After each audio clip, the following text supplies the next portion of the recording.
Guru Brahma, Guru Vishnu, Guru Devo Maheshwara, Guru Sakshat Parabrahma, Tasmai Shri Guruve Namaha. Good morning, one and all. I'd like to welcome everyone present here, the faculties on the stage and off the stage, the teaching, non-teaching staff, and the students who are gathered here to the ULC Special Lecture Series.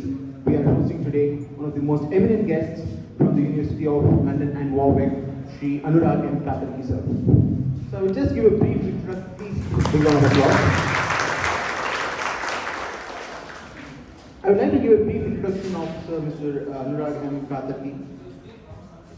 Yes. So, Sir is a barrister who is called into the bar by the Honourable Society of the Greys in London. He completed his Bachelor's of Law in the University of Warwick, and he also had a specialized professional training course in advocacy in the University of London. And Sir is a barrister who was called into the Greys and also is currently practicing as an advocate in Mumbai. So he appears before the Bombay High Court and the Supreme Court of India, and his practice includes white-collar crimes, commercial arbitration, company law disputes, and he also has various consultancies with, and he is an advisor for the Fortune 500 companies too. He has proficiency in corporate advisory and in negotiation for various startups in India, and he also has been involved and played a pivotal role in these certain industries, which are the Fintech industry and the FMCG industry, agricultural drones, STEM toys, marine EV, educational technology, and gaming and gambling industries and laws, which is very pertinent in today's development of AI and also the video game evolution that's happening across. So with that, there is no one better at this point of time to address this issue of the startup law regime in India than the very expert we have amongst us, Shri Anurag M Katarki. I request Mr. Suresh in our order, Principal and Dean, to felicitate Shri Anurag.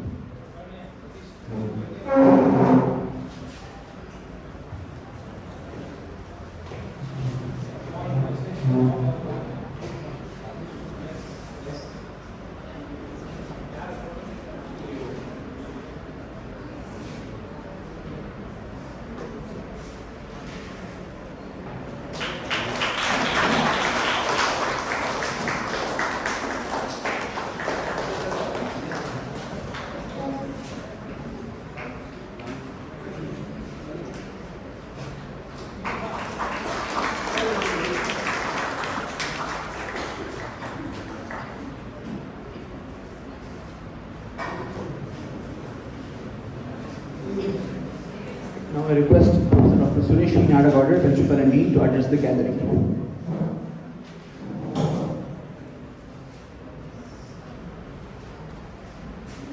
Good morning, everyone. Respected colleague, former Chairman and Dean, Professor Barrister, guest of today's lecture, Mr. Anurag Katarki, Advocate, Bombay High Court, my esteemed colleagues, Dr. Satish Gowda, Dr. Jyoti Vishwanath, all members of the guest faculty, dear students. Indeed, we are very happy and fortunate to have Mr. Anurag today, a very young and dynamic corporate lawyer at Bombay. He has a lot of interest in academics also and want to share his experience as an advocate with all of you. And in fact, we are really very happy Mr. Anurag is here with us on his own. So, out of his interest, and in fact, I requested him to make a visit to the college and address all of you. So, and he is going to speak on a very important area, emerging area, that is the startup legal design in India. So wherein in my interaction, so he has just mentioned that there is a lot of scope and opportunities for young and budding lawyers. Even while learning also they can earn. Even in the 4th year and final year, he has many tips to enable you to earn also. In the course of his lecture, I think he will give you some tips. And in fact, Mr. Anurag, this special lecture series we started in University Law College in 2020 during the pandemic. So it was all the online transactions during that time, and it was inaugurated. An inaugural special lecture was delivered by our own alumnus and former Judge Supreme Court and also former Lokayukta Justice Santosh Hegde. So we almost conducted more than 50 such special lectures so far. In fact, many eminent speakers including Indra Jaisi and Mohan Katarki. In fact, I am very happy to share with you that Mr. Anurag is son of the Shri Mohan V. Katarki, a very eminent advocate, senior advocate at the Supreme Court, and he is also our distinguished visiting faculty. Many of you have heard him, and some students who have joined this year have not yet got this opportunity to hear him, and shortly, I think next month, he has also agreed to come down or address you online. So in fact, this is how our journey of special lecture series has started, and by hearing to very eminent speakers, our students have been highly benefited. And with this, I once again welcome Mr. Anurag on behalf of all our faculty members and all of you. I hope this lecture will be very useful for you and you will enjoy it. Thank you. With this brief note, I invite Mr. Anurag to speak a few minutes, to deliver his lecture.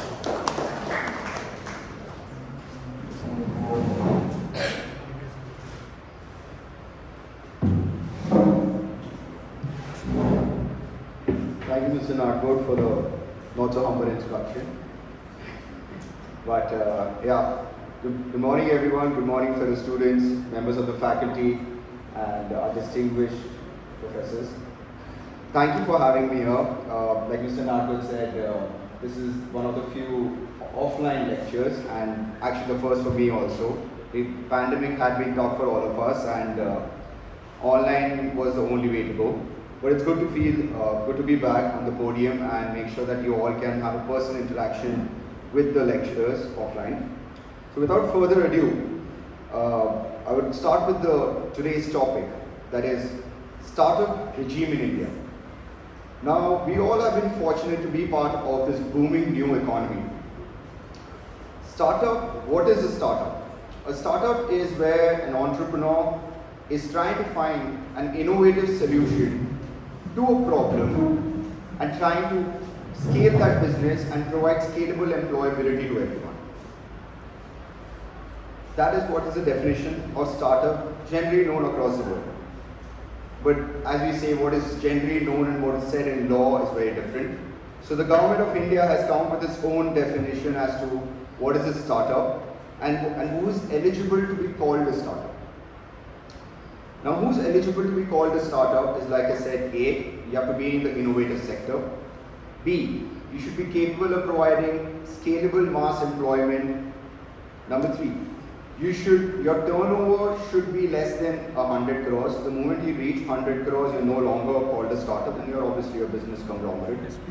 And you should be less than 10 years of age of incorporation. When I say incorporation, it's not a sole proprietorship, of course. Either an LLB or a registered partnership. Please make sure registered partnership and not just a partnership. Then third is a company, and fourth, now the new thing they have started is a one-person company.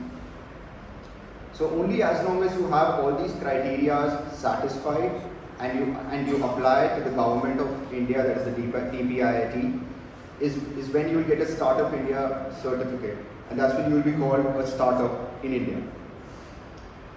Now, why is that people want to be called a startup in India, and why just not just start your business? Well, the Indian government, in order to increase the ease of doing business in India and to promote the corporate, has come up with a host of benefits to be provided under the Startup India scheme. To name a few, the first thing is the moment you incorporate a company, you can register yourself as a startup just by going on the website doing it. It's a seamless process with minimum hassle, and you might get your certificate within a couple of weeks. The second is the tax benefits that you're going to get. The best part about this is you get a 3-year income tax break under Section 80 IAC from income tax. That is, of course, unless you are less than 10 years or you have reached the 100 crore thing. But this 3 years can be availed anytime up to 7 years back to back. Third, like I said, innovation. innovation can't happen without intellectual property rights. Whether it be your trademark, your copyright, your patents, your trade name, your trade secret, they need IPR registration. The biggest problem that India was facing was the lax attitude of the people who were going to get this registered, not enough specialized people to help you get this registered, and the knowledge thereof. So now what you can do is on the website itself, the Startup India website, there are a panel of professionals provided by the government of India, whereby you can streamline and get your IPR registered. The majority of the cost, obviously except the statutory filing fee and all, the rest of the costs are mostly going to be borne by the government. So it increases the ease of doing business and a smaller hole in your pocket as an entrepreneur. And like we know, a lot of times innovation might look good on paper, but when you start executing it, there are things here and there which do not make sense, maybe commercially, maybe legally, maybe you're not able to manage it because you don't have the right skill, or maybe you don't have the right talent acquisition with you. In that situation, you have to shut down. Now, this is not just a shop that you get to shut down. This was acting as a market hindrance, because people were scared about not only opening, they're like, what if it doesn't work? And then we're not able to shut it. It's the host of compliances that come after you, be it tax departments, be it regulatory departments, different licensing authorities. So to ease of doing this, the government has also come up with an ease of winding up. Now within 90 days, you can wind up your company or your LLP. So these are some of the benefits that are provided by the government of India to promote the ease of doing business in India and to encourage the youth, you, me, and not only the youth, anyone who has an entrepreneurial spirit to open a startup and probably try their luck out there. Now, I don't want to come here and tell you what a startup is, or I'm pretty sure you're all aware of Instagram and the news going on there. Maybe someone in your neighborhood has a startup and like, why is this guy out here and just telling me what a startup is? We know all this, he's wasting my time. So let's come to the more interesting part. Today you all are 4th and 5th year law students. And the sad reality of this profession in this country is there's no minimum wage for lawyers. The moment you step out of those corridors with a degree, there is a looming uncertainty ahead of all of us. Even I have faced it, I'm sure even sir would have faced it, and I'm sure even you will face it. That's the sad truth of this profession. Either you get a pre-placement offer and you get a job, very good, or you join a chamber practice where some reason or the other you're not going to get remunerated, and if you do, it's not enough to make a living or to carry on with your thing. So startup is something which, especially considering you're all in Bangalore and this being a startup hub, I thought of bringing in this part where as lawyers or even as a final year law student, how you can serve a startup client. This is a new economy, and this new economy has a lot of opportunities for you all. So even as a side hustle, you can try and choosing this, but be careful as a law student. Don't represent yourself as an advocate because you're not protected by the Advocates Act and you might be misrepresenting and that might impinge upon your licensing. Now coming to how lawyers to serve a client. Now at the moment a client, a startup client is coming to your office, the first thing that you need to do is understand the industry that business is. He might be coming with an innovative solution, but you need to identify the industry. You need to identify the marquee players in that industry. And what is this guy doing, or this person, without being any gender specific, is doing in that industry, and how is he going to scale it? Because you need to first understand the specific laws governing that industry, who are the marquee players in that industry, what are the margins that they are operating in that industry. Because just as a lawyer, it's not limited, your job is not limited to just knowing the law. Because in today's world, knowledge is available everywhere. And now ChatGPT thinks people can just ask and an answer is there. You need to beat AI now. So now what is happening, that law in itself is becoming useless. But coupled with any other knowledge, it is priceless. That's my favorite quote. So you need to understand how you can serve this client, and that's the only way you can connect with the client. Only when the client knows that this person knows about my industry better than me is only when he'll start opening his cards to you and be comfortable. Because even he's coming up with an innovative approach, he does not want to share with a person who does not understand his industry. Now the moment he enters your thing, the first thing that you need to see, which is the most common problem that is going on, is a lack of a co-founders agreement. Because startup is usually started off as a side hustle with a close friend, a brother or a sister. And then when it starts growing, they're like, okay, it's growing, let's figure out something out of this. Now the first thing that they don't have is co-founders. Maybe there's hesitancy. The moment one partner raises this topic, the other would be the natural answer is, you don't trust me or what? You need to, that's where the lawyer's role comes in. Because it's not just about trust. If you trust each other so much, you should formalize it. Because this will protect not only you, this will protect you against the investors, and in the future rounds also it shows a good image. Not having a co-founders agreement as an investor, anyone will run away. So you need to show them the business sense as to why you should have a co-founders agreement, and that not only protects the business but also demarcates each other's responsibilities, benefits, liabilities, and the appreciation that each one can get by outperforming their jobs. The next thing that comes in early stage startups where they take investment from not from VCs or PEs, but from friends and families during the seed round. Here, people are inexperienced. They don't know much about the world. They have been listening to all these startups booming, reaching $1 billion valuation. So everyone's having what we call in our slang FOMO factor, or fear of missing out. So everyone's just hopping onto that culture, putting in money, and they think they are safe because some share certificates have been issued to them, or like now how the new rule has come on DMAT, whatever. Shares have been issued to them. But that's not enough. And the best thing that you can see out there is recently you all would have read the newspaper regarding the broker network. Broker network raised around 300 odd crores and blew most of it within the year. He siphoned off. Now this only happens when investor is not doing a proper due diligence, and he does not have the right also to do that because he has not made a shareholders agreement.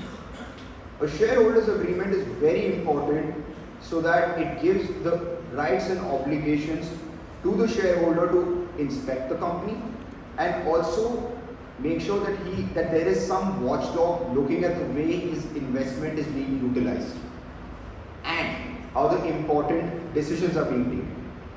The third is IPR registration. The biggest thing is, like I said a few moments ago, innovative sector requires IPR. I have this one client who has been conducting its business for the past 5 years, easily has around 60-70 crore rupees of turnover. Now this person didn't know that his name is, I can't take the name, but I'll just give you like dash studio. Turns out there is there's another company in the same line of business in UK with studio dash. This is a big risk because you are looking at yourself at an IPR violation and you're looking to get sued. Just because you're not sued now does not mean you're not going to be sued later. The other side knows you're misusing it. Even they are smart. They are going to wait for you to become a little bit bigger, and when you have reached hundreds of crores or thousands of crores of valuation, that's when they're going to come and fight you and sue you for millions of dollars. That's what you need to be careful of. Just because you haven't been bitten does not mean it's okay.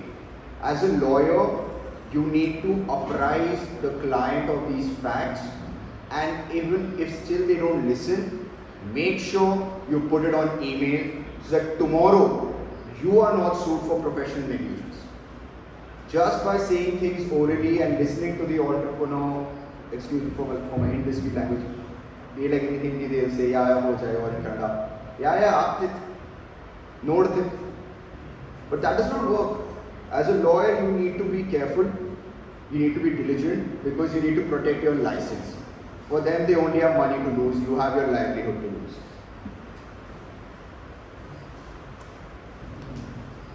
Next thing comes. Now from an investor's perspective and a founder's perspective, like I said, this is a new economy. Someone who is investing as a friend and family in any business will want to come to a lawyer who is not as expensive, is probably economical, and because the investment size is pretty low, maybe the investment size is 5 lakhs, 10 lakhs to 20 lakhs, and they don't want to spend gazillion amounts on getting a law firm engaged. That's an economy which you all should tap as a side hustle is what I feel. And many people are already doing it. Here how you do it, you need to see who's coming to you. Is a founder coming to you asking for a fundraise? Or is an investor coming to you and asking that I want to invest? The perspectives are different, your thought process should be different, and your guidance should be different. From a founder's perspective, all that you should look for is where is this money coming from? Is this investor's money white? Is it not coming from an illegal source? Basic due diligence, you ask for your PAN, Aadhaar, and you can get that, you can figure that out. But second things comes when you are negotiating. As a founder, when you are negotiating, of course, you need to make sure that you give as little as possible and make sure there is not much of scrutiny in the business. Because that will hinder, from the founder's perspective, he needs a free hand, he or she or they need a free hand in operating the business, and a day-to-day interference will not work. On the other hand, someone who's putting their money in will want maximum control and insight into the business.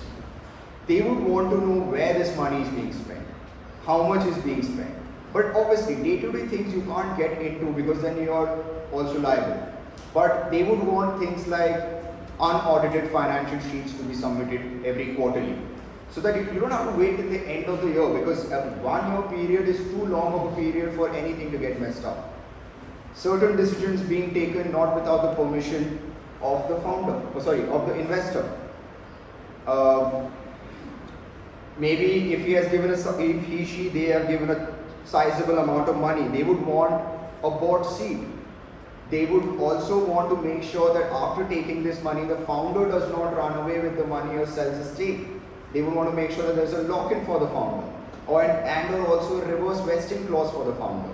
And if they are selling them, or if there is an acquisition proposal, he not only just sells his stakes and run away, because imagine that you have, as an investor, you have invested and taken 15-20%, or 20% is a very sizable chunk of the company.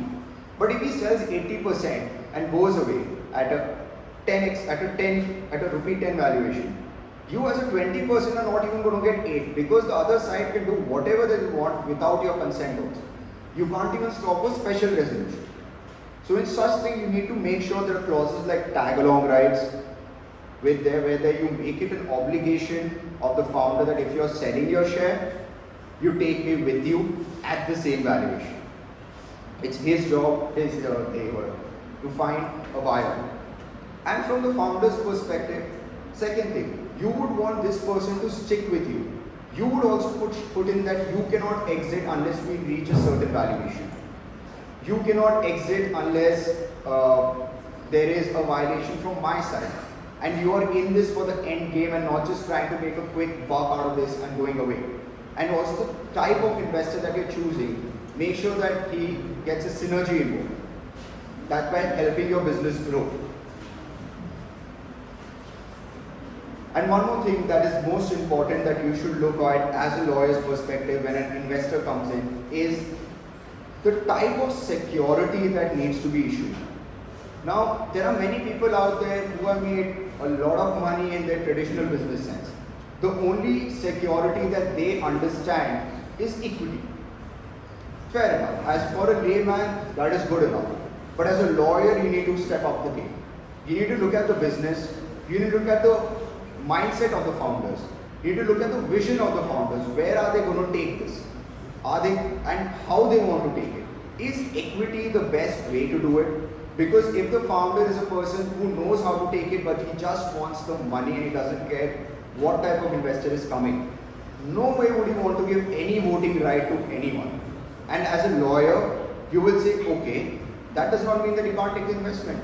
We'll find a separate way. I'll probably get you a compulsory convertible preference shares or a compulsory convertible debenture. Now, for you, maybe this might be a new term. Like if you say compulsory convertible preferred shares, now that obviously has a higher liquidation preference over equity shares should the company go down in flames. They get dividend. So there are certain benefits that CCPS get, and also you can have certain terms that when it can be converted into equity, be it either on the occurrence of a default event or just before the IPO. This way you keep the investor also protected that tomorrow if the company goes down, your rights are above me, and you keep the investor, the founder protected by saying that okay, I'm not going to impinge into your voting rights. But here also as a lawyer, you can come up with different ways to, when you are for the investor, to get him the benefits of equity shares without getting the obligations of having an equity share. That is by way of an affirmative voting right. You can make it an essential part of the share subscription shareholder agreement that there should be certain rights or certain things that cannot be executed without my veto permission or a majority of the investors' permission. There can be things like you cannot increase or decrease the authorized share capital of the company without my permission. You can't make a certain decision about a certain monetary value without my permission, because that protects you from mismanagement of the funds and also make sure the company is treading in the lines that they represented it to the investor. And also a host of other things that you can, whatever the investor is worried of, you can put it as an affirmative voting right, and that way you're protecting him and giving him the benefits as an equity shareholder, whereby you are taking him away from the obligations or the liabilities that an equity shareholder has. So these are a few things that as a lawyer you need to come up, and only when you come up with such solutions is when you can land a client, you can keep a client, and you can grow with the client. Because this new economy is very interesting for you all, I must say. Seeing a company grow from a sprout or a seed is the biggest learning that any one of you can get, be it you practicing as a commercial lawyer or a criminal lawyer. Like I was speaking with ma'am, the traditional practice is going away. Even your crimes, even if you're want to get into criminal law, slowly the shift is coming only towards white collar crime. Gone are the days of robbery or theft. You want to go to the next level, you want to become a big known lawyer, it's all white collar crime. So that also is mostly going to be done by tech. So unless you understand all these nitty gritties, you won't be able to go through it. And the best way of learning is to learn from a small business that grows in front of you. Because you will see small hindrances happening. You will see elements of fraud being conducted on a daily basis by some employee. Or you will see the investor impinging or enforcing unreasonable rights upon the investor. Or you will see the investor not obeying the obligations under the agreement and giving the due reports to the investor. The live example that you can see is Byju's. Byju's came up with his 2022 audited financials in end of 2023. He's in gross violation of his agreement. So now all these things you can only learn when you step into this thing. And this is a beautiful economy for you all to step in at such a nascent stage and learn. As 4th and 5th year law graduates, you all can start with serving these clients with small agreements, be it like employment agreement or like a marketing agreement, an affiliate agreement. Or maybe if you want to step up the game, maybe you can read about ESOPs and try with the ESOP thing. Interesting thing about ESOPs, according to the company's share capital and debenture rules, a promoter is not allowed to be given an ESOP. So now what happens in startups is that you want to grow a business, you're very passionate, you raise heavy amounts, so you keep on getting diluted, and eventually you come below 10%. Other people are holding the business that you built, other people are holding a sizable chunk. Now how do you remunerate yourself? Only by way of sweat equity or ESOPs. But there are restrictions to that. People like promoters who have started the company are not allowed to be given ESOPs according to the share capital and debenture rules. Now again, the government of India saw this problem and have come with an exemption that up to 10 years the promoters can be given ESOPs.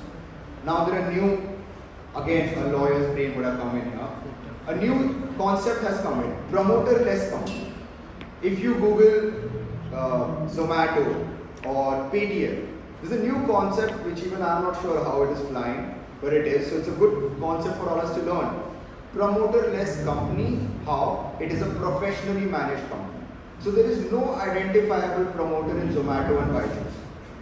And that way they are taking ESOPs of hundreds of crores every year. If they are just listened to the promoter word, they shouldn't be issued ESOP. But that's where a lawyer's brain comes in. You need to find out new ways of helping your client. And that's what you should learn. And when a new client steps into your thing, these are the things which help, and that will help you landing them. Saying all this, the last part of my thing, which is very essential for every lawyer, throughout your practice is going to come until you never retire from this profession, so until you die, is ethics. Ethics is knowing the difference between what you have a right to do and what is the right thing to do. Clients will come and go, money will come and go. What stays with you till the end is respect. This profession, you can only flourish when you have impeccable respect and ethics. There will be times, because why I'm saying this is in the startup field, like during the nascent part of my lecture, where I was telling you all what is a startup. It is people coming with innovative ways to solve a problem and make money in a scalable way. The problem with innovation is you are more or less treading on grey lines. Because it's innovation, the laws also haven't gone so far in encapsulating it or regulating it or changing with the time.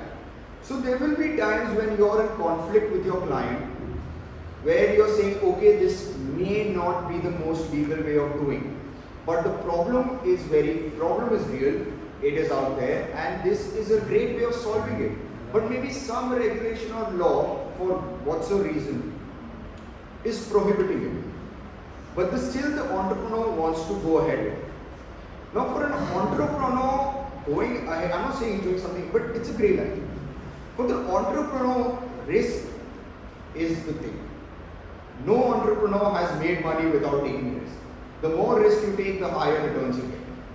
But as a lawyer, you need to remember your duty towards the court, towards the client, and towards the profession.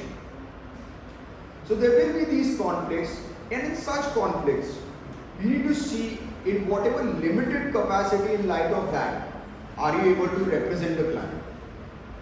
And if you are not, then you have to drop the client in a dignified way. And make sure you have everything in writing, because like I told you before, it opens up claims for you. Because all that entrepreneur has to lose is money. And for you, it is your license, your livelihood, and your respect. And keeping that in mind, I would like to end this lecture by saying, be ethical, be hardworking, read as much as you can, not just law, but beyond law. Thank you.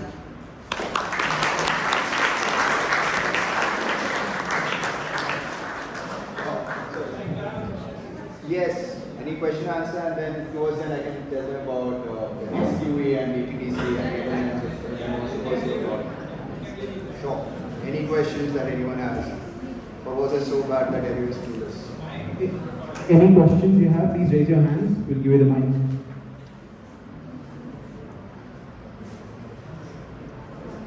Our corporate law branch, LLMs. Any questions you have? So I have a personal question. Could you please elaborate on how the ESOP works? So ESOP is basically how you reward your employees and the directors for the hard work. ESOP has 4 stages in India, unlike US where you give stocks. In India, you first grant them. There's a grant given by the letter for your top key managerial persons. Then there is a vesting, whereby you have the right to purchase it, but you're not purchasing it because A, monetary reasons, and B, the moment you purchase it, it comes under emolument, so obviously you have tax obligations. Third is you exercise it, that means it has come to your name now, and fourth is selling. Now the problem with ESOP is people do the exercise and selling part together because of the tax obligations. But it is a great way of rewarding your key managerial persons. No startup has become big without rewarding the top 15, 20, 30 of the initial people. Like if you look at any of the biggest startups, be it Airbnb, WhatsApp, Instagram, the initial 10, 15 employees could be multi-millionaires, all because of ESOPs. Their salaries may be in thousands of dollars, but when that company went big, they made sure that they carried along the people who helped them become big. And ESOP is a great way of rewarding. And one more interesting point. As an investor, when you step into a Series A or B round, I've seen many investors asking, what is your ESOP pool? Who are you rewarding? Because a company cannot be run by 2-3 top tier people. It has to be run by the key managerial people, some people below them. So at least the top 15-20 people in your company need to be rewarded ESOP. You need to be less greedy as a founder and look at the bigger picture and reward them that, and they will reward you back because it's ultimately having skin in the game. When I know that, okay, if me working 1 hour more can increase the value of this company, thereby increasing my personal wealth, why wouldn't I? It's a great incentive of going there. Thank you, sir. Any other questions?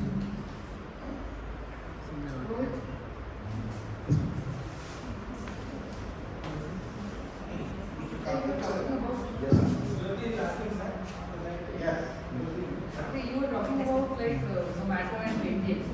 That in Zomato and Paytm, the promoters are very less, or maybe they are valued. There are no promoters now. There are no identifiable promoters. Yeah, it's all like FIIs and DIs and public like that. So in such scenario, who will be your client in such cases? It's Because the promoter company. is not there. It's always the company. See, it depends whom you're representing in what capacity.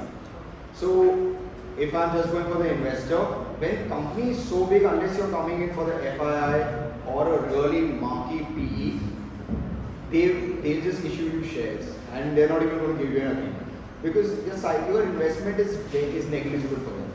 And usually, as a lawyer, you rather be for the company because that will be a longer lasting client. So company is the directors and that. The whole company will complete. The whole company. Because see, if you're just for the director and also representing the company, then conflict of interest comes in.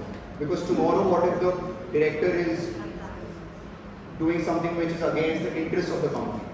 Then you have to choose the company. Wait.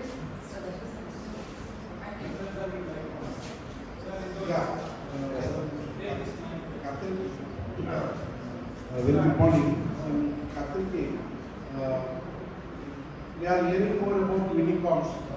Yes. Just for the benefit of me and my dear students, what do we mean by unicorn? And what are the requirements for a unicorn? Well, nothing, as long as you can sell a dream which is above $1 billion valuation, you are a unicorn. It's all about selling a dream. As long as you're able to sell it, which other person values it at above $1 billion, you're a unicorn. But exactly, a valuation is a fugazi. Like right now, you can see many companies which are not even profitable yet, or Decathlon. That is another level. That is a new thing which Baidu started. $10 billion valuation. But it's all about the future.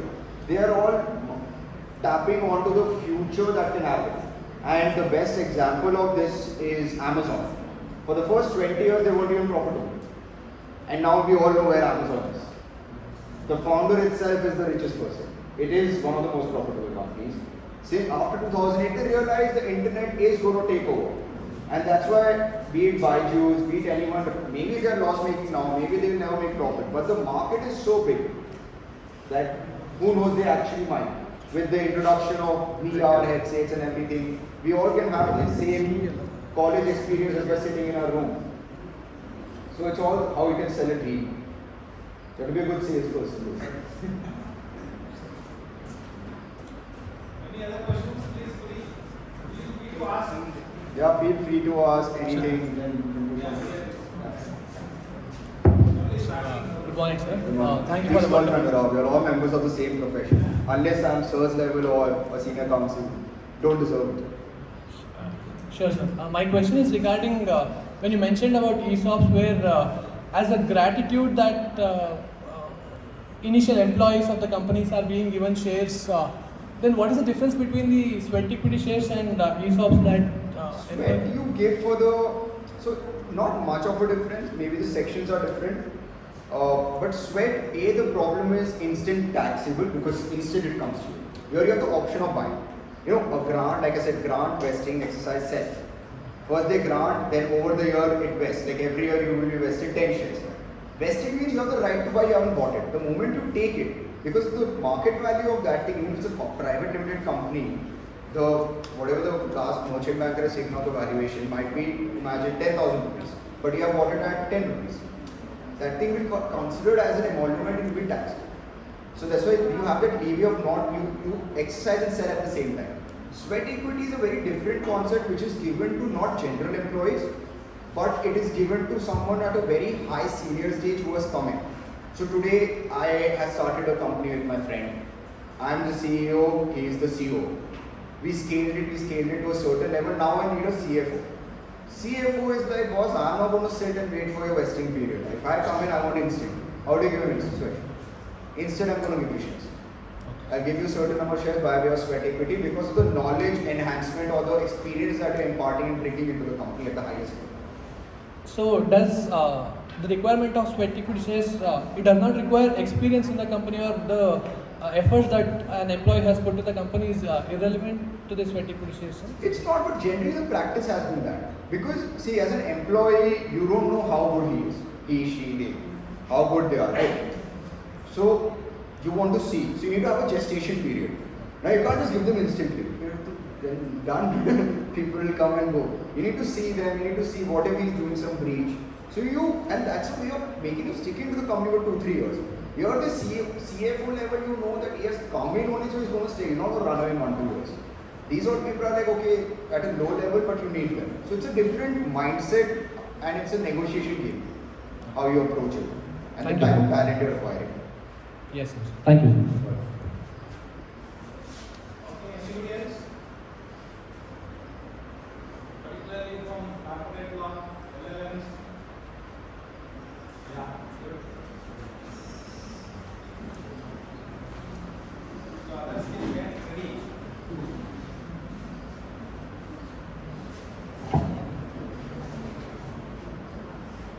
Namaste, sir.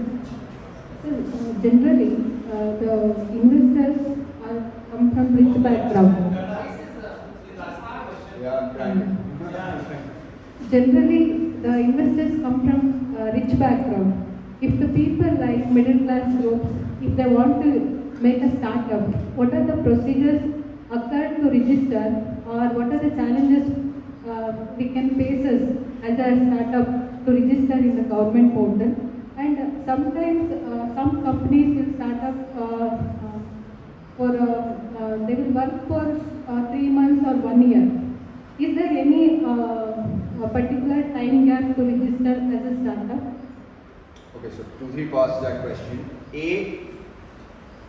That's the beautiful part about this new economy.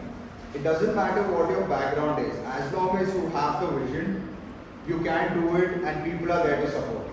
Now, if not even private players, government has opened up grants. Government has opened its own VC firms where they're giving grants and also becoming investors. Be it every government, be it Karnataka government, UP government, Orissa government, they all are, the union government has allocated 10,000 crores to be given as grants to these startups. So it doesn't matter where you come from. As long as you have the vision and you're able to clearly explain it in whatever language you want, you can do it, because that's the beauty of this economy. And Instagram, everything is there to help you for that. Coming to the second part, as long as you have not reached 100 crore turnover and it is not a split of an existing business, because obviously fraud, cheating is going to happen since you have announced tax exemption for everyone who is a startup. I mean, obviously you have to get a separate certification for that. But leaving that aside, as long as you're below 100 crores, you are not a subsidiary of any company, you are not a splitting up of an existing company, you can apply it up to 10 years of age. So either after 10 years you stop being a startup, or above 100 crores of revenue you stop being a startup, post that. And sorry, what is your last part of your question? If any company is registered in the 2020 registered one company, if it it is eligible to get. Yes, of course. You can Now, advise at present, he can apply for startup. as long as you're after 2015. But turnover and capital investment, that will be. See, valuation is not different from turnover. Your turnover could be 20 crores, your valuation could be 2,000 crores. It's how you sell your trade. But turnover is, they have made it very clear. Earlier it was 25 crores, and it was 25 crores in 5 years timeline. Recently, last year, Mrs. Sitaraman made it 100 crores and 10 crores timeline. So recently, some small-scale industries are facing some problems in registering for startup. So that's why I'm asking this. Some small-scale industries are facing right now, to register as a startup, they are facing some issues, sir. So, you have to give your clarification. A, your paperwork has to be good. See, the biggest problem that I've seen with people is, with a friend, I'll open a startup and then I'll do a startup India registration saying it's a partnership. Remember what I said in the beginning. You have to be a registered partnership. A lot of people just go, we are a partnership, this is my agreement. It's not a registered agreement, it's not a registered partnership. There are flaws which you need to cure. So approach a professional, he'll make sure documentation is right. There is very few times that I've seen them unreasonably refuse unless you have like breached one of these existing business and all. As long as you're innovative and you're providing mass scale employment, they're going to give it. Because just by giving a startup India certificate is good for them also from an international perspective, from a geopolitical perspective. Because it shows India's ease of doing business. Like India is, I think, the only country with, I think, almost 1 lakh startups registered. Nowhere else is there. So it's a good image that India is also displaying outside. So very rarely do they think, but if there will be some issue with the paperwork which they need to see. Otherwise, you always have the right to file a writ and figure it out. No one can take away the right that government is giving to other people.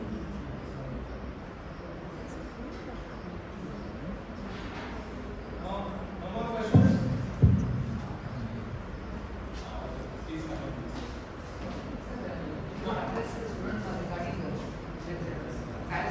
The Barrister. Yeah, your general experience of education in UK. Sure. And If they want to how like one can become a barrister Or a solicitor. What is about higher studies in UK? Sure, I mean the market is booming. India is going leaps and bounds ahead of what people could ever think. Especially now with the UK, you have the free trade agreement also going to be executed, which will open a lot of boundaries and markets in terms of arbitrations and M&A transactions, and it is a very interesting space for Indians to be in the UK. This is a time when you all can, like earlier there were a lot of barriers of entry. During my time also, you can't directly become a barrister, you have to have an LLB from a UK university itself. And SQA was again a problem because you don't know the UK laws, you have to do GDL, that is a diploma in law. Now the games have changed. They are recognizing India, and even India is recognizing them.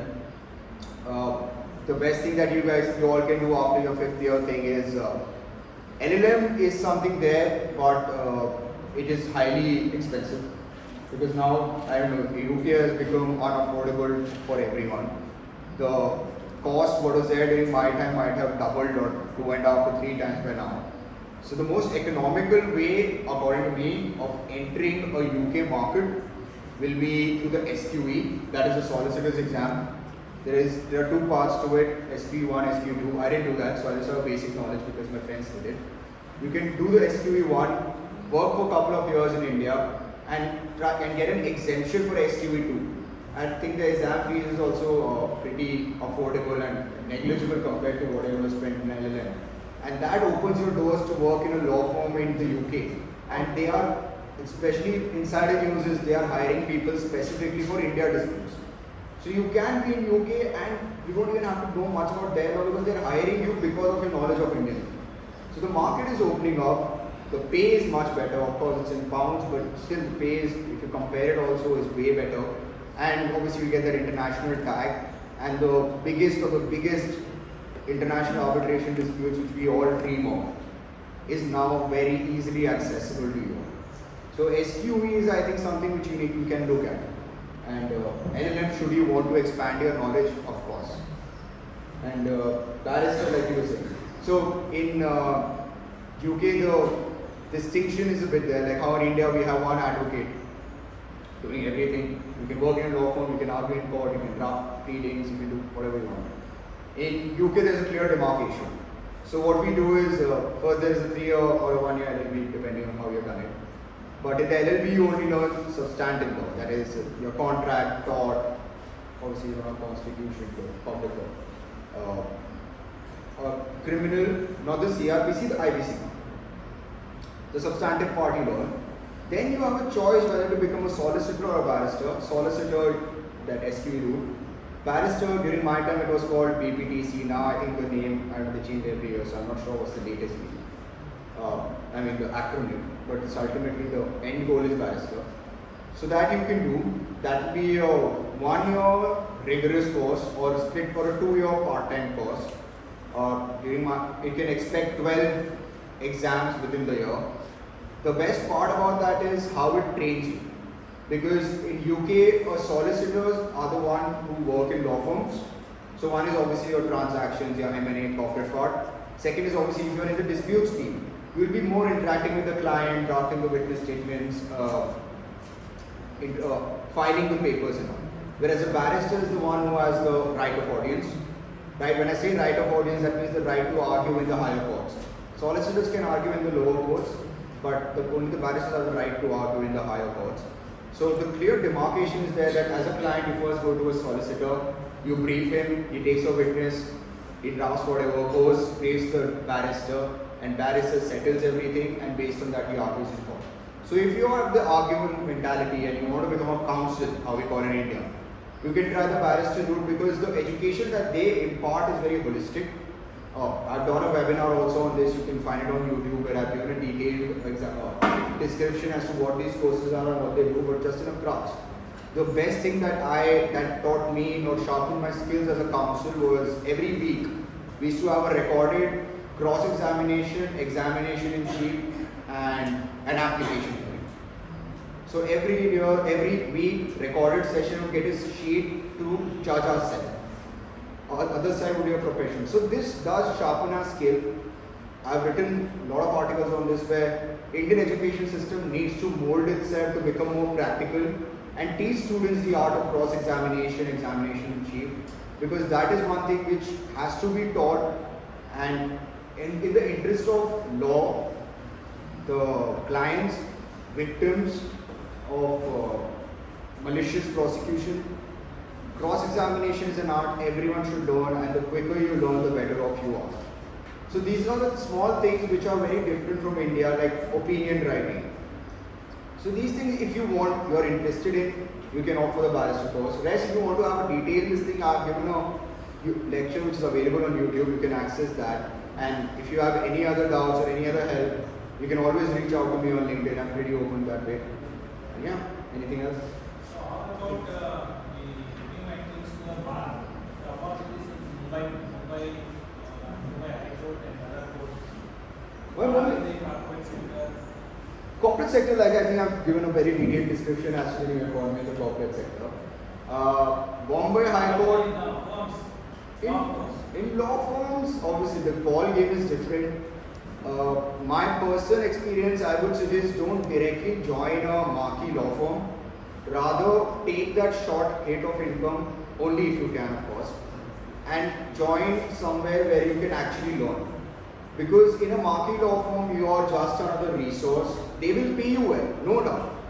But it's the type of work that you're doing because you're a resource. You are billing for them. You will be stuck in a very small area of law and you won't get to grow.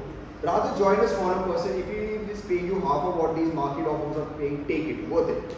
Because from there, what you learn, you have holistic knowledge of law. And from there, you can try being an SA in these tier 1 law firms and make a bigger name. Directly joining, it may be good, it may not, but this is my experience. I would say first join a smaller one to understand at the ground level. And it's too early age for any one of us to specialize. I think no one should specialize in anything before at least 5-6 years of practice. So yeah. So do you find practicing high court in investment or Supreme Court? Because It's, you have experience on It's a different ballgame. work there. I mean, the High Court that I am in is, be it Delhi or Bombay, it's like the all its original jurisdiction. So it's not to a trial also. it's a different ball game where you have to go through the entire facts. You need to be very patient. Evidence collection and understanding what is this client trying to say. Maybe he has said what where he thinks is enough, and you need to take out the right answers for him. Because you cannot lead your client. You need to make sure that you're not manufacturing evidence, but you need to make sure that he's giving you everything to make an effective case. Maybe because many a times what happens in all these original jurisdictions when you're practicing is half down the line, like, oh, I have this email. Why are you telling me now? Because now if I take that email to the court, the judge will abuse me and he'll put cost. That you were always in possession of this email, but why do you now? You're delaying the proceedings. That's the argument anyone on the other side is going to make. That this is no, they are just going round and round. So that problem is there. Supreme Court, very different ball game. It's an SLP or a civil appeal. Mostly it's an SLP under the Constitution. You have probably 5 minutes to get your SLP admitted unless you're a very big name in the court, which very few people are. So people like us, you are at a very nascent stage of the profession, you're only going to get 5 minutes. So you need to hit the nail on the board. You need to be precise, you need to be accurate. Make sure you make the point because that opportunity is not going to come again. If you're able to do it, very well. If not, dismiss.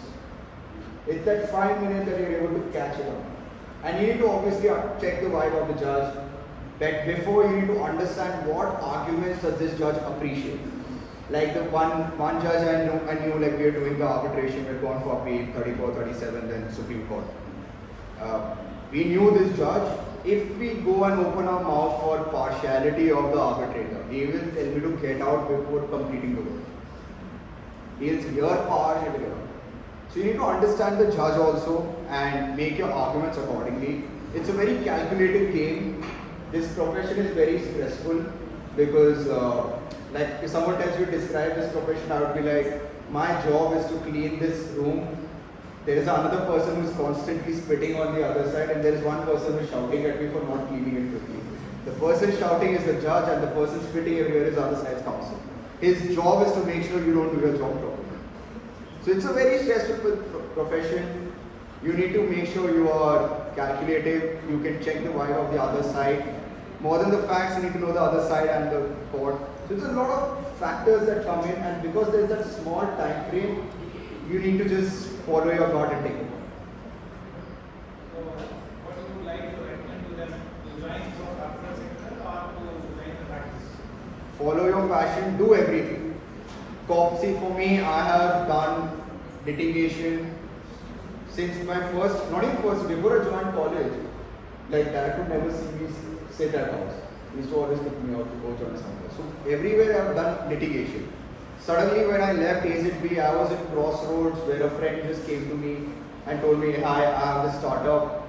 It is into gaming, gambling, I don't know anything. I was like, okay, let me, and that's when my journey started. And the company went crazy up, and that's when my journey started. That's why I learned what a business is, how a business is scaled, and what are the small problems that help us all grow. So life is very funny, and this profession, the sad truth is you don't choose the practice chooses you. I don't think anyone thought whether they will be a water law specialist or a criminal specialist. The more cases you get, slowly you might while reading, you might have interest in criminal law. But when you step into the sessions court, your mind might change. It comes slowly. That's why I'm saying don't jump the wagon. Learn everything because everything comes handy. Law is something which will never go waste. Tomorrow you'll have a client who will be from the corporate side and alleging corporate fraud. So unless you understand the structure and what is he talking about, you can't represent it.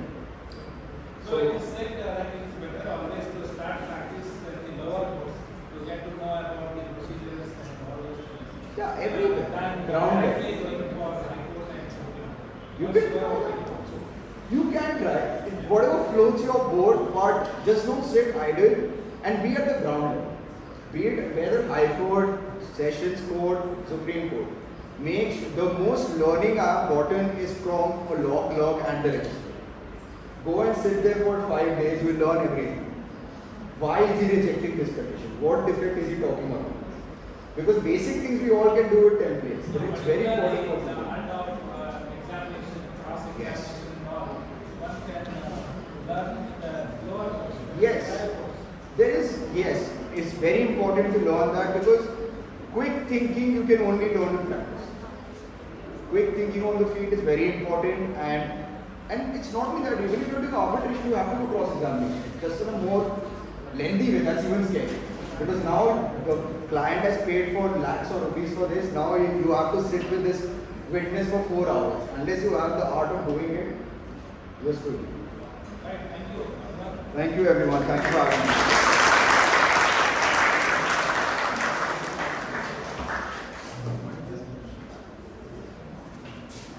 I would just render the formal vote of thanks. So firstly, I would like to thank our esteemed guest, Anurag Katarki sir, for giving it. Yes. I request Dashrath, Professor Dr. Dashrath sir, to address the gathering.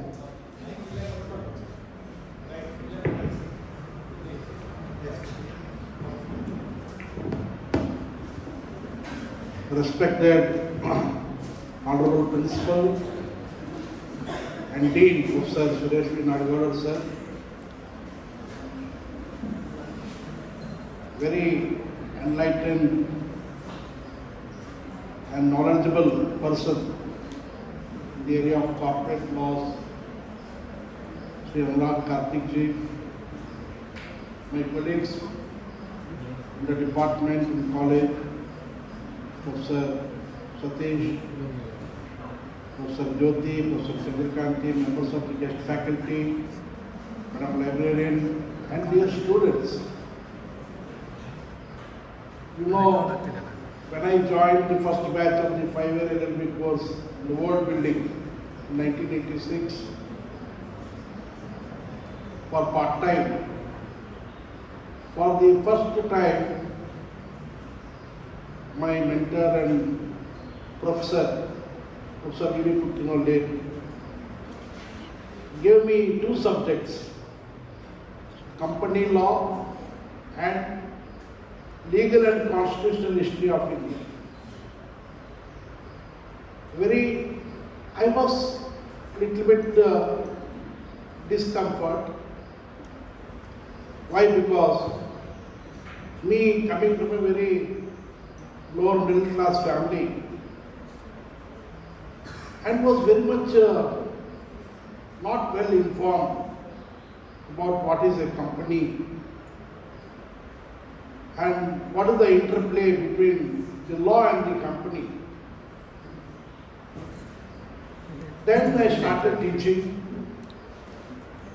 pre-incorporation, post-incorporation, what Kartik said, prospectus,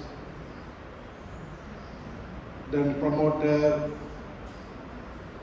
then registration, shares, which we told different types of shares, preferential, non-preferential, equitable shares, then different types of meetings, directors, dissolution, winding up of company, all that. 615 sections to be taught to the students. Highly impracticable, very difficult. But then I did my best to learn that company law. And today all about is this area of law, the interplay between law and economics. We are all in the era of ease of business, ease of doing, and ease of living. So therefore, I should thank the Honorable Principal for one reason. As long as I know in this college, very few lectures were organized on the interplay between law and economics. And probably this is the first lecture which I am hearing about corporate law. And that too a very interesting and important topic to start and the connected law to it. We should wholeheartedly thank our principal for this venture. Why? Because information in our day-to-day living, friends. We are not interested in knowing these things because ease of living, how your pet mobile is there with you all around, and you know how the digital economy has grown. But then, ease of doing things and ease of business. Do you think that is it easy? How to start a startup? And how many startups are there in India today which are in progress? So therefore, this is a very interesting area for all of us. Gone are the days on which or where we used to think education is to provide an employment, more specifically in government sector. That line of thinking is totally changed from recent past after we adopted the new economic policy, the liberalization, privatization, globalization. That line of thought that education is only to seek job, it's gone. Now we should not be job seekers, we should be job creators. And you know the lawyers, I say always they are job creators, not job seekers. One interesting question was posed by one of my sister students from LLM. Sir, it is very difficult to register a startup, how to get it, and very difficult for put money. All right.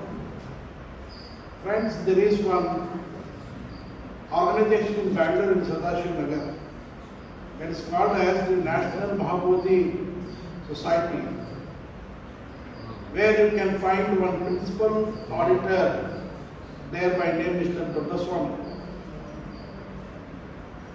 If time permits, the persons who are interested to start startups,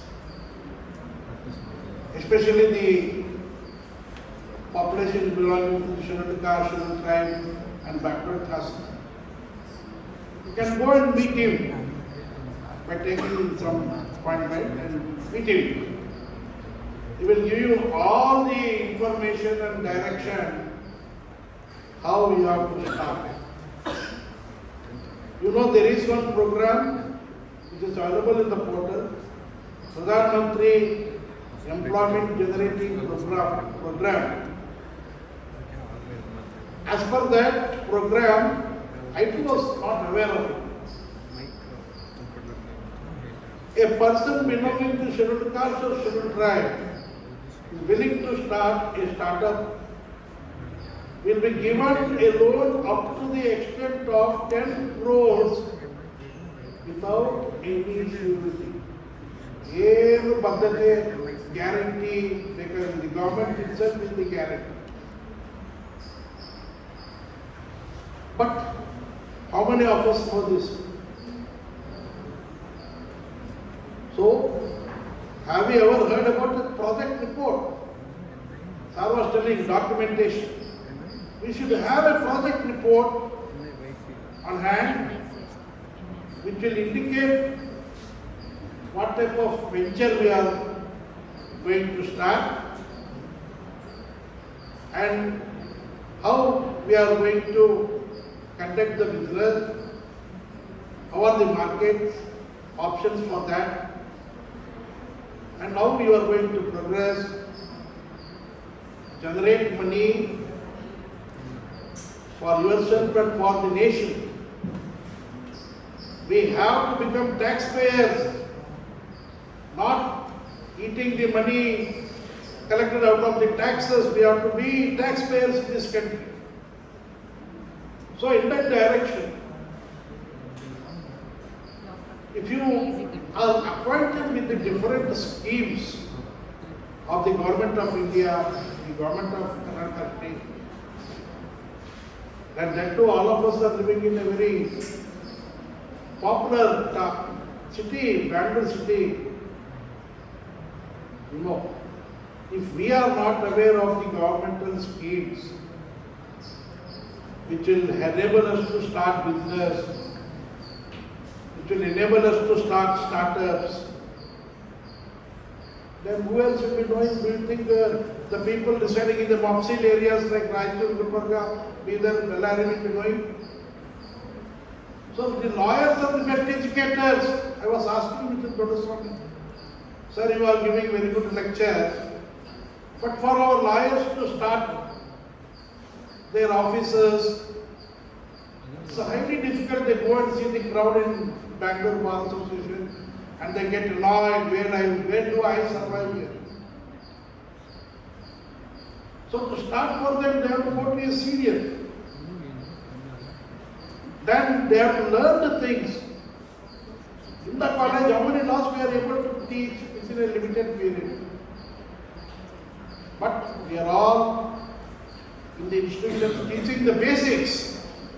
If we don't know the basic, how do you stand in the profession? And for the courts, why practicals are introduced here? Just go around, flot around the courts and come back to the college, give some diaries and get marks. Okay, our principal is very generous in that matter. Okay, they have done some good marks. We have been giving good marks for all. Have been marks enable you to pick up your prize? Until you do the things, what sir said, theory is different, practice is different. We practice what we have learned in theory, definitely we will not be a very successful lawyer. Professor asked a number of questions from where to start. Very pertinent question Professor Principal asked. Right? So the contribution of Katarki family to the society is highly appreciable. You know, I have heard his father's lecture. He is a very noted senior lawyer in the Supreme Court of India, specialized in water disputes, international water dispute, national water dispute, and from that family, a young and dynamic son, Mr. Anurag has come. He is spreading information, knowledge, message about a very new area, the corporate area, which is very essential for all of us to know it. Thank you very much, sir, for giving me this opportunity to tell my small experiences in this college. Thank you, sir. Now, Dr. Jyoti Vishwanath would quickly give her remarks within 2-3 minutes. We know that you have been sitting here for almost 1 hour. Please have a patience for a few more minutes.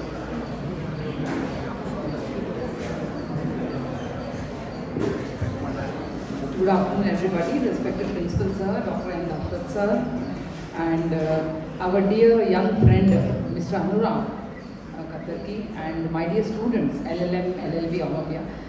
You know, we have been hearing, as the professor said, we have heard Katarki sir, senior Katarki, lots of time. He has delivered lots of lectures. First time we got an opportunity to listen to Anurag. He's a young boy who is, foreign return boy. And today the topic which he has selected to address you is the most relevant topic on the earth as of today. Startups, you knowingly, unknowingly, you have been making use of the services of the startups. Like you order something, immediately you want at your home, you'll be using Blinkits and Zeptos. They are all startups only. Small startups, they have grown up like anything. So how to start a startup, and economy, and as Dasha was saying, economy and law, they are so closely related. And if you understand the relationship between economy and law, you can generate money like anything. So land, labor, capital, organization. Organization is the most important thing. And today Anurag has spoken about this organization, which is a startup. And trend is friend. And today's trend is startups only. So you all can, as he said, if after completion of LLB, You can go abroad, join as a solicitor, as I said. Otherwise, if you can do one more degree there, join as a barrister. So sky is the limit for law people, provided you make use of it. And Anurag is the best example sitting right in front of you. I hope you take some clues from him. Thank you very much, Principal Sir.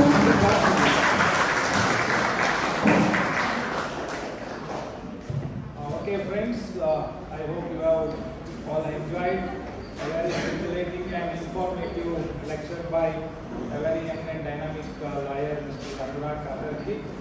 And in fact, I take this opportunity to thank him profusely on behalf of all our faculty members and all of you for coming over here and addressing all of you despite his busy schedule as a professional. And in fact, all these years you might have witnessed, you might have noticed that we used to invite all very old and experienced lawyers. So this time we have selected a very youngster, a very young lawyer. So only with the hope that young minds can connect in a better way with another young mind. So you can professionally connect better with Mr. Anurag for any help, any guidance, any assistance, or to select any corporate firm or any other such help. You can always travel to contact him, and he is a very positive minded and very helping nature person, so that you can make use of it. And indeed, he is fourth generation lawyer in his family. I forgot to mention that his great grandfather was a law secretary in the Bombay government. Then his grandfather was a judge, and as his father is a senior lawyer, and now he is a lawyer. And in fact, his maternal grandfather was a judge of the Karnataka High Court, Shri Desai, one of the celebrated judges of the Karnataka High Court. So, in fact, it's history. It's really a great thing for all of us to have him here. Thank you, Mr. Anurag. And this is not the last one. So you are most welcome. Whenever you find time, whenever you are in Bangalore, you are most welcome to visit this college. It's like your college, and you can interact, spare your time and interact with our students and motivate them. And thank you once again for taking this. So I also thank our esteemed colleague, Professor Lester and Dr. Jyoti Vishwanath Satish for taking to this program and their very important remarks. And I also thank Mr. Rohit Sharma, Mr. Kalmad, and Praveen, and all friends for taking all this interest to organize this event, and more particularly, more importantly, all of you for attending this program with pin drop silence. Thank you, and we hope to have more such programs in the future. Thank you. And of course, not to forget, after this, you please go to your regular classes. Thank you.